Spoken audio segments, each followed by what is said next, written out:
Well, Robin, this is a scene that is pretty well playing out all across Germany right now. The platforms are largely empty. The trains are parked up in the yards. And for tens of thousands of passengers, well, they are left with trying to find a way to get to their destination that doesn't involve using the rail network. This all stems from this long-running pay dispute between the train drivers union and the state rail firm Deutsche Bahn. The unions are asking for around a $600 a month pay rise for their drivers, as well as to have their working week reduced from 38 to 35 hours a week without any deduction in their salary. Now, as you might imagine, well, the board of Deutsche Bahn says that they just simply cannot meet those demands. It would add a huge figure to their wages bill, and so both sides now are locked in this major dispute, caught in the middle of it, the travelling public. They told me on the hotel, asking how I would get to Berlin, because they were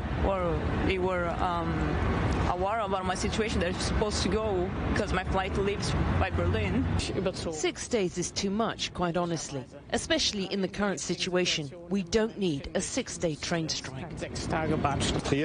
I'm frustrated because trains which were announced as running this morning never arrived, so I have to wait for an hour here in Cologne.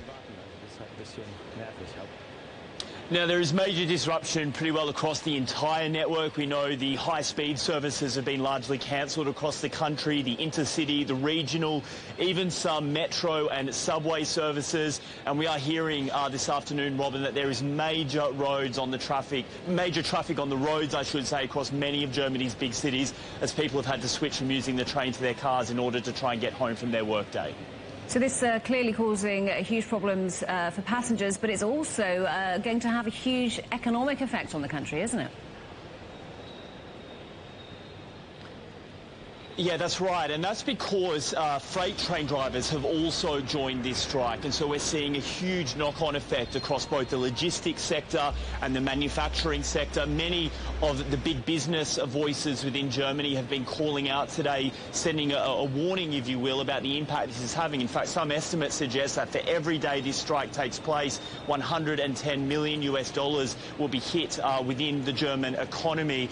Now, Deutsche Bahn, interestingly, has really sharpened its rhetoric, if you will, against the unions, bringing in this economic argument in order to try to persuade the public to side with them in this dispute. Let's have a listen to what a spokesperson had to say earlier.